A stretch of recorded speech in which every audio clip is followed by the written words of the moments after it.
વાવથરા જિલ્લા પંચાયત કચેરીમાં expire fire સિલિન્ડરનો ખુલાસો, સુરક્ષા વ્યવસ્થામાં બેદરકારી કે મોટી દુર્ઘટનાની રાહ। વાવથરા જિલ્લા પંચાયત કચેરીમાં સુરક્ષા વ્યવસ્થાને લઈને ગંભીર બેદરકારી સામે આવી છે।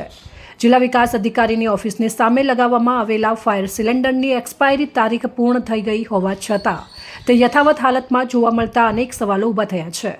સરકારી કચેરીમાં દરરોજ મોટી સંખ્યામાં અરજદારો, કચેરીઓ અને આગેવાનોની અવરજવર રહેતી હોય છે, ત્યારે આગ જેવી કોઈ આકસ્મિક ઘટના સર્જાય અને ફાયર સિલિન્ડર કામ ન કરે તો તેની જવાબદારી કોણ લેશે તેવો સવાલ લોકોમાં ચર્ચાનો વિષય બન્યો છે।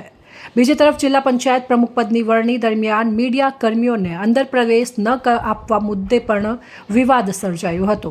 સ્થળ ઉપર હાજર પોલીસ દ્વારા મીડિયા પ્રતિનિધિઓને દૂર રહેવા સૂચના આપવામાં આવી હતી, જેના કારણે મીડિયા કર્મચારીઓમાં રોષ ફાટી નીકળ્યો હતો। મીડિયા કર્મીઓએ પ્રશ્ન ઉઠાવ્યો છે કે જો સમગ્ર પ્રક્રિયા પારદર્શક હોય તો મીડિયાને કેમ અટકાવવામાં આવ્યું? શું ત્યાં કોઈ એવી કાર્યવાહી થવાની હતી કે જેને જાહેર ન કરવી હોય? આવા સવાલો વચ્ચે નાયબ ડીડીઓ અને મીડિયા કર્મીઓ વચ્ચે ઉગ્ર રકઝક પણ સર્જાઈ હતી।